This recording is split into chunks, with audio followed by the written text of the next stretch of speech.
মোৰ ছাত্ৰ-ছাত্ৰীসকল তোমালোক সকলোকে আমাৰ এই চেনেলটোলৈ পুনৰবাৰ স্বাগতম জনাইছোঁ। আজি মই তোমালোকৰ বাবে লৈ আহিছোঁ ক্লাছ 9ৰ এনুৱেল এক্সামৰ ওদালগুৰি ডিষ্ট্ৰিক্টৰ কুৱেশ্যন পেপাৰখন। আনচাৰখিনি মই কৰি দিবলৈ চেষ্টা কৰিছোঁ, ভিডিঅ'টি শেষলৈকে চাই থাকিবা। 1 নম্বৰটো চোৱা, কি দিছিল যে জলপথৰে পৃথিৱী প্ৰদক্ষিণ কৰিবলৈ সমৰ্থ হোৱা ইংৰাজ নাবিকজন হ'ল। জলপথৰে পৃথিৱী প্ৰদক্ষিণ কৰিবলৈ সক্ষম হোৱা ইংৰাজ নাবিকজন আছিলে ফ্ৰান্সিছ ড্ৰেক। অপশ্যনসমূহ মই কৈ নাথাকোঁ, ডিৰেক্টলি মই আনচাৰখিনি কৈ যাম, ভিডিঅ'টি শেষলৈকে তোমালোকে চাই থাকিবা।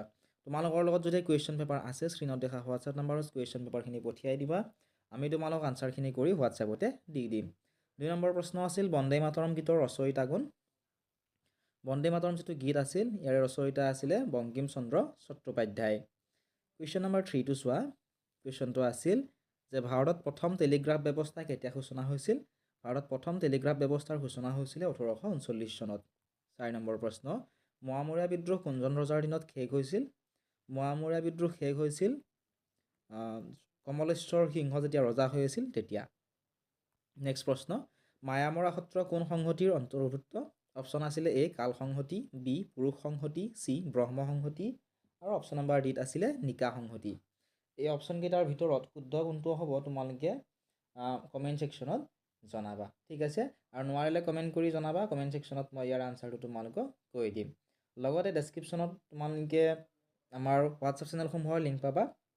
যিসকল ছাত্ৰ ছাত্ৰীয়ে এতিয়াও আমাৰ হোৱাটছআপ চেনেলত জইন কৰা নাই, জইন কৰি ল'বলৈ নাপাহৰিবা, সকলোবোৰ লিংক তোমালোকে ডেছক্ৰিপশ্যনতে পাই যাবা, ঠিক আছে?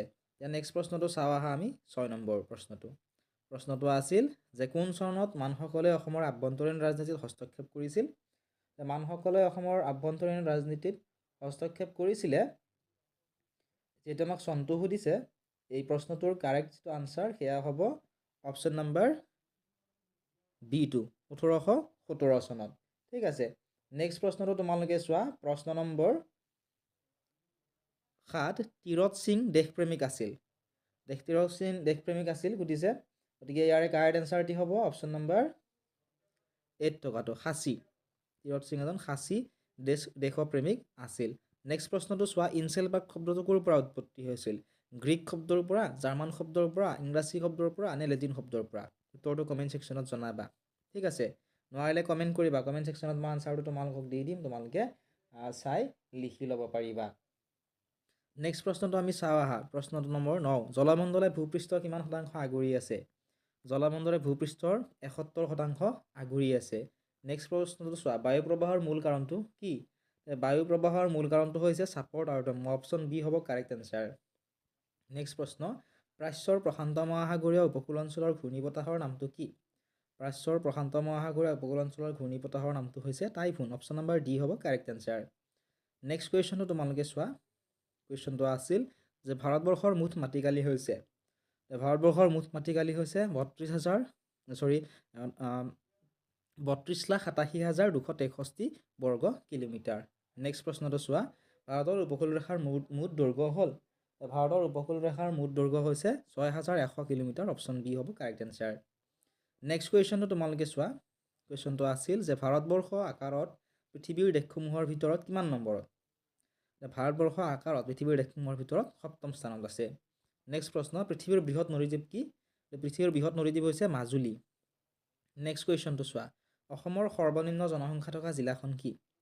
অসমৰ সৰ্বনিম্ন অৰ্থাৎ আটাইতকৈ কম জনসংখ্যা থকা জিলাখন হৈছে ডিমা হাছাও, অপশ্যন বি হ'ব কাৰেক্ট এনচাৰ।